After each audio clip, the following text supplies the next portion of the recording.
HARK! We are here. It is time for yet another episode of Star Wars Unlimited. Because this series started before regroup phase, we're going to continue with its original branding of just Star Wars Unlimited, but future ones will be housed under regroup phase for each set as it happens, starting again with Shadows of the Galaxy when that comes out in July. Today, we're reviewing our last style aspect, and it is Vigilance. Vigilance is a banger of an aspect, and it's designed to get you things that are very defensive on the board and also remove your opponent's threats, which is very important. And it's very interesting to me that competitively it's only represented in one of the major decks. But with that said, we're going to go over the things we do normally. We're doing Vigilance Villainy first, then Vigilance Heroism, and then Vigilance Agnostic. So let's get right to it. Getting right to it, Vigilance Villainies' best cards, without really any question, are definitely Inferno 4, Del Meeko, Count Dooku, Avenger, Power of the Dark Side, and Super Laser Blast. Inferno 4 is probably the best villainy space unit you can drop on turn 2. Cartel Spacer is very good, so one of the best. But Inferno 4 is a 2-cost 2/3, so it's going to survive a lot of different space units. It survives the Wing Leader, it survives a TIE Fighter, so on and so forth. It survives an X-Wing. Inferno 4's ability, though, when played and when defeated, look at the top 2 cards of your deck, put them back in any order, top or bottom, is a very strong effect that I still think they should keyword to Scomp, because that's what the droids... The Scomp link access is what they get into for data and information. It means that we don't have to use keywords like scry or opt or some other random BS. We can use it in universe. But beyond that, having that knowledge and having the ability to filter the top card of your deck is very strong, and is why Inferno 4 is on this list. Del Meeko, 3-cost 3/3, undercurve 4 power health cost. But the thing that makes him strong is his each event an opponent plays costs 1 more. So that in the control mirror, that means that your opponent is 1 resource behind every time they're trying to remove something off the board. And even if they have to do that once, that's still a very effective way to utilize this card. And then on top of that, he's got Restore. Count Dooku is, in fact, Count Dooku. 7 cost, but he's a 5/4 with a shield, and when played, you defeat a unit with 4 or less remaining health. So it's a mini takedown on a stick, kind of like Cantina Bouncer is a waylay on a stick. At 7 cost, you would probably want him to have more power or more health, but because he does come and play with a shielded token, it means that he's not going to be defeated by damage immediately, and only defeat effects can take him off the board without dealing with that shield. But being able to save for 7 cost to get a 5 power body and remove a 4 health unit or less off the board, that's a very strong play for Vigilance Villainy. And he's a Force unit. Avenger, one of the strongest late game drops in the entire game. An 8/8 in space for 9 is below the kind of average curve in general, even though space is different. But its strength is basically its Power of the Dark Side on a body. So when played, an opponent chooses a non-leader unit they control, defeat that unit. And then on attack, you do the same thing. So effectively, if you're running Command Vigilance in Villainy, if you have Admiral Piet on the board and you drop an Avenger, your opponent's losing 2 units. But going here into the event's Power of the Dark Side, 3 cost, your opponent defeats a unit they control. If that is their only unit on the board, they defeat the unit. Oftentimes, you'll see a situation where a control playstyle is going to clear the board, and then their opponent flips the leader, which is the only unit into play, and the response is Power of the Dark Side, your leader goes bye-bye, no matter how much health it has. And then Super Laser Blast is a nice 8-cost, reset the board. In combination with Iden Versio, it can really swing the tide of the game to give you enough health to be able to deal with whatever your opponent might have left in the long run. It's also a really good way of clearing out your opponent's board if it's gotten too out of control and you're in that ability to be able to play Super Laser Blast for 8, which control decks most likely should be able to get to that resource cost. In terms of cards with potential, Gideon Hask is very good in that if you're playing that control style or you're playing aggressive enough with your units that you're clearing the enemy units off the board, giving an experience token to your friendly units is very helpful. I've seen a lot of very high health, high power Gideon Hask since most people just put it on there to protect him. Death Trooper is a decent card. 3-cost 3/3, decent stats. Again, it's along the same line of Del Meeko, but it does have that ability to deal 2 damage to an enemy ground unit at the cost of dealing 2 damage to your own.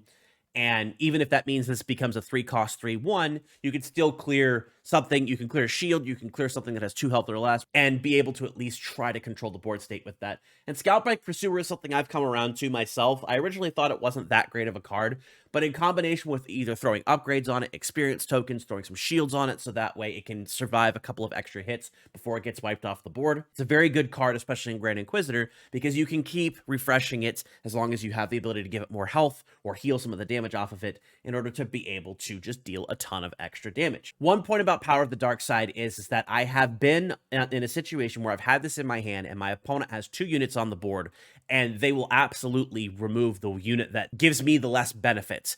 And it's happened enough times that I'm not particularly happy with Power of the Dark Side, even though I do mainboard it in one of my decks. It's my least favorite removal card that just defeats a unit that's currently in the game. So do with that as you will. Here we are with Vigilance Heroism.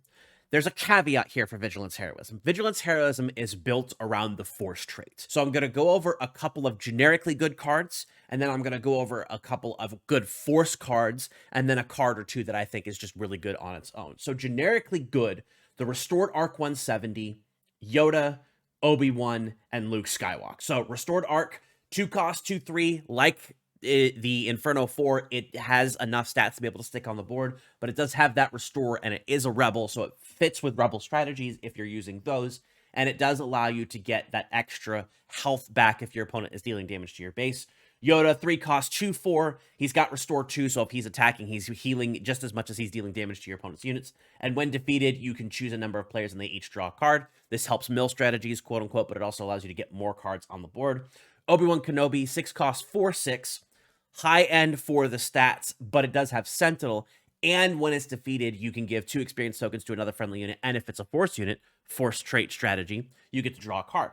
Luke Skywalker, the big boy himself, Jedi Knight, 7 cost, 6/7, restore 3. When played, give an enemy unit -3/-3 for the phase. If one of your enemy units was defeated this phase, give that enemy unit -6/-6 instead. So this can take out a little unit, or if you've lost another unit, you can knock out a bigger unit. -6/-6 is going to take out a lot of things. In terms of the Force traits, Kanan Jarrus comes into play here, and so does the Force as with me. Kanan being a 4 cost, 4/5 is actually very good. There are some difficulties that players will have on the 4 cost curve in order to be able to take out a 5 health unit minus takedown, because takedown will eliminate it right off the board.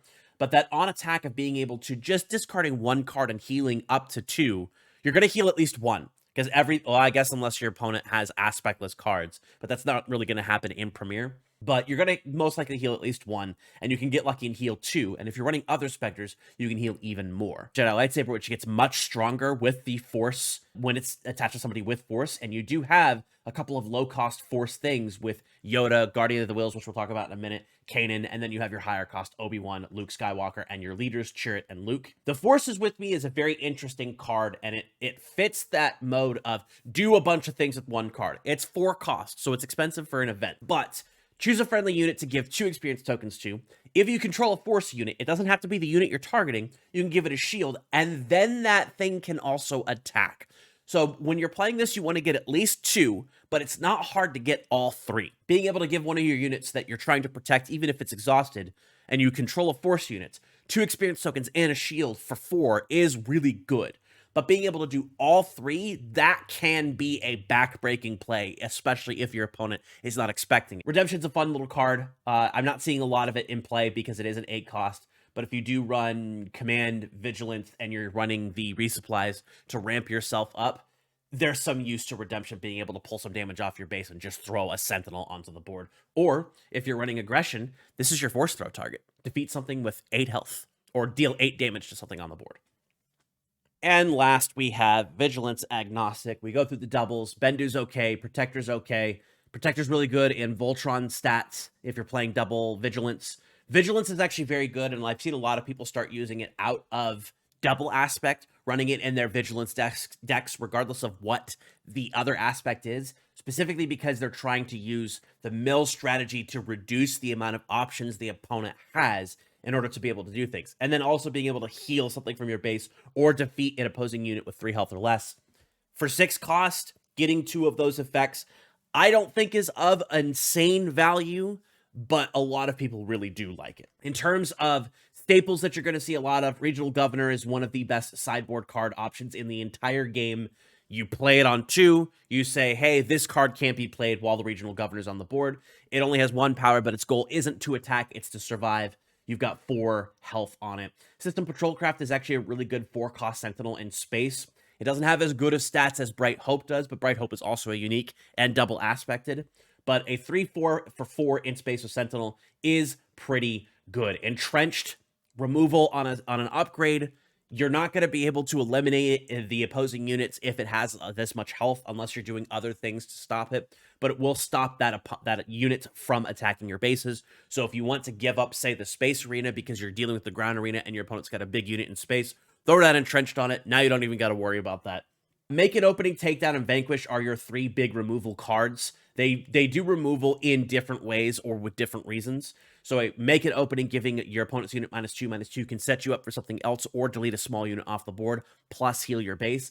Takedown, the single strongest removal piece in the entire game, 4 cost, defeat a unit with 5 health or less. Doesn't say deal damage, doesn't do any of these other shenanigans. Get it off the board is what it says. And then Vanquish is defeat a non-leader unit. It's expansive. It can remove every single unit in the game except for leaders, and that's just good, especially for 5 cost. I've used this to great effect in many games.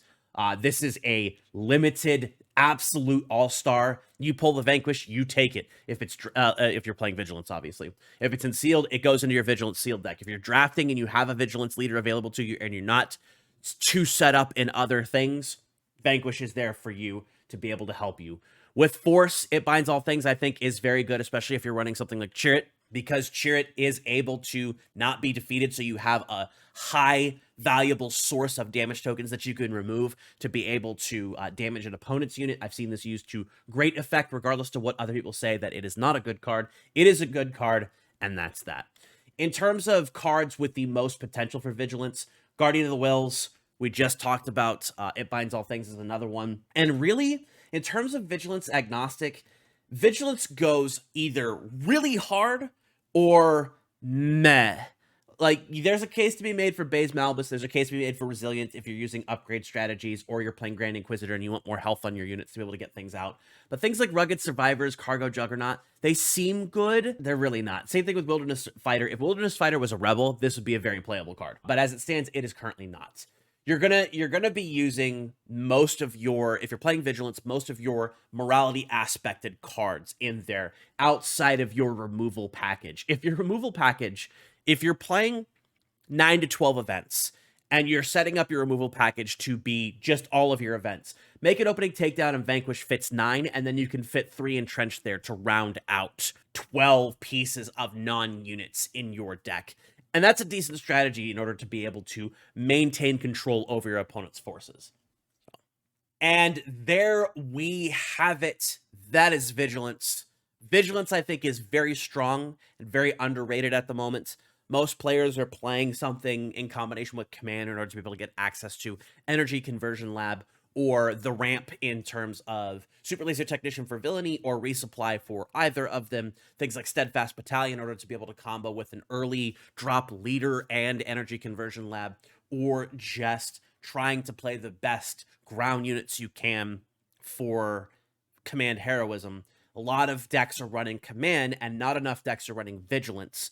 The one deck that I'm seeing in the meta right now, Item Versio Command, is running Vigilance, but has different options when it comes to what they want to specifically play. So there is a deck out there that I think if it catches on, I'll do a deck tech for. I want to see if it makes it into an event and does really well. Like, not necessarily wins the whole thing, but definitely can showcase that it has a good record against the vast majority of meta decks that are out there. A lot of people think that's only 3. It's not necessarily the case. There are a few more. Even though they're closer to tier 2, they're still in the meta and they're still taking games off of the top decks. I think if this ends up being the deck to play, it'll be an interesting way to do a regroup phase on that deck itself. That is all we have for you today, folks. Thank you for joining me for this review of Vigilance, and I hope you enjoyed it as much as I did making the video for you. Our next video on this subject will be a combination heroism and villainy, just the blank single aspect morality aspected cards. Should be fun, probably be a short video, and then we'll figure out what we're going to do from there on out in terms of our Wednesday videos. But with all that said, make sure you like, and comment on this video. Subscribe to this lovely YouTube channel for all your Star Wars Unlimited coverage. Go back and check out one of my other videos. I do have a lot of them. I think last I checked, there was like 62. I have 3 different playlists. Star Wars Unlimited is everything. Regroup phase, and action phase, obviously. But enjoy one of those other videos that I have on this lovely channel. Make sure to follow me on all my social medias at RybackStun. And that's all we have to say today. So with that, I will see you in the stars.